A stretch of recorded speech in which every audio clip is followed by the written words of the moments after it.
Welcome to Downtown Sports. My name is Downtown Stephen Brown, and in today's video, guys, the Maple Leafs fan base is very divided right now. There's one part of the fan base saying it's early on in the season. They want to give them the benefit of the doubt and say it's only been 6 games. But then there's another subsection of the fan base that wants to say, no, it's not 6 games, it's 6 years. And then there are some people who like stats, and they come to naturalstattrick.com and they see that the Leafs are first in the league in scoring chances for per 60. And they're saying, yeah, they're 2-3-1 through 6 games, and that 7-1 loss to the Pittsburgh Penguins was brutal and embarrassing, but they're getting their opportunities. The puck luck will come.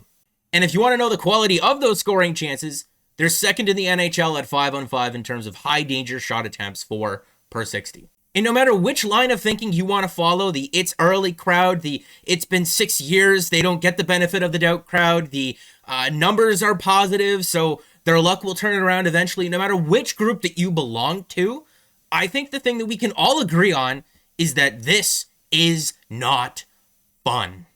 The one thing that people need to understand about how the way that this team was structured is that they spent a lot of time and effort in signing the contracts that they did. And they did so with the understanding that the salary cap was going to be $84 million, then $88 million, and even higher this season. And then it very much was not. And at that point, it would have been disappointing to have spent all that time and effort just to have traded one of those guys away. Yes, it would have been. So they decided to roll the dice and give it a try. It didn't work. And then they just tried to roll the dice again and give it a try, and it didn't work again. And then this year they decided to roll the dice again, and the first 2 dice rolls I understand. This one was bold and objectively maybe wrong. We don't know yet. We need to follow along, I guess, and find out. Let's just go through this really quickly, where they rank among the NHL per 60 in all of the microstats here. CF percentage per 60, so shot attempts for per 60 minutes, 3rd in the league. Shot attempts against per 60, 16th in the league. Just overall, shot attempts, 3rd in the NHL.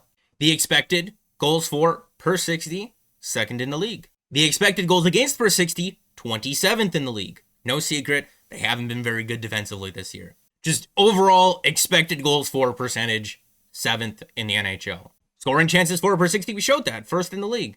Also accompanied by giving up the most scoring chances against per 60 in the NHL. Overall, not too bad, but when your defensive woes are that large, you need to tighten up, because no matter how good you are offensively, you cannot outscore that come playoff time. Before moving any further, I think it's important to just contextualize what is a scoring chance. So just a scoring chance in general inside the yellow and that red area, and the high danger area where we showed that the Leafs were 2nd in the league in terms of high danger shot attempts for per 60 in the league. That's where all those shot attempts are coming from. That's point blank. Those are right in front of the net. In terms of the high danger shooting percentage, 24th lowest in the NHL. Obviously, your chances of scoring from that little red square, basically 6 feet out from the net, go up exponentially if you're generating those 2nd and 3rd opportunities. But usually the first shot that you take from there has a pretty good chance of going in. And right now, whether they are getting those 2nd and 3rd opportunities or not, nothing's really going in. So then if they're getting all of those scoring chances, and the quality of those scoring chances are really good, but they're still not going in, then is it the shooters? Is it the finishing talent? Because if you're looking at the overall shooting percentage, they're 23rd lowest in the league and sandwiched in between teams like Nashville, New Jersey, Columbus, Detroit, Montreal, Calgary, Arizona. Are we looking at those teams' rosters and saying that they're just as good or even on par with the Toronto Maple Leafs in terms of finishing talent? Austin Matthews, John Tavares, William Nylander. Throw Mitch Marner in there too, I guess. Because the bottom 6 for the Toronto Maple Leafs has produced solidly. It's just those top-end guys. And if you're comparing their top-end guys to those other teams and what they have, there's no way. There's no way that the finishing talent is on par there. Some of that is encouraging. Some of it is concerning. Other parts I don't really know what to make of, other than it probably evens out over the course of an 82-game season. But at the same time, what was true of the team last year and the year before that and the year before that one is true all over again this season. They knew what the problem was with last year's team right from the start of the season. They made a couple of changes, it didn't work. They did a couple of things in the offseason, it hasn't worked so far. And the way that the team is structured, the solution needs to come internally. And the frustrating part of it is that we know each individual player can be good enough to be the solution. Can they all come together, though, to be that as a team?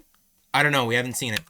The reason why I don't have a problem with people saying that it's early is because it's true. It is. The reason why I don't have a problem with people saying it's not early, it's been years, is because that's true too. And the reason why I don't have a problem with people who want to be optimistic about the numbers is because, like we saw, some of it is encouraging, some of it is concerning. Other parts of it probably balance out, and maybe when it does, the mood around the team changes just enough to where we can get to a point to where we can start working our way back to building towards Stanley Cup habits. Because right now, like I said, for us, the only thing that we can really agree on, and I have to imagine it's true for the players as well, is that this is not fun. Personally, where I'm at with the team is, yes, there are a lot of games remaining. There is still time. Hypothetically, they could learn and grow and develop all the habits that they need to in order to be successful and turn this around. But for right now, this is not fun. You can't seriously look at those numbers, watch the game, and tell me that this is the same team that inspired the hope, love, and passion, and that set the expectations for the very reasons why we are disappointed and frustrated right now. You cannot tell me that it is the same team and those are the same players. So for right now, this is not very fun. And I don't think I'm wrong for feeling that way. And like I said, the one thing that we can all agree upon, no matter what line of thinking you're coming from, is that this is not fun. So as we move game to game, right now, this is not fun. We'll see how the next game is. That's going to be it for this video, guys. Like it if you did like it, and subscribe for more, because more is always on the way. And I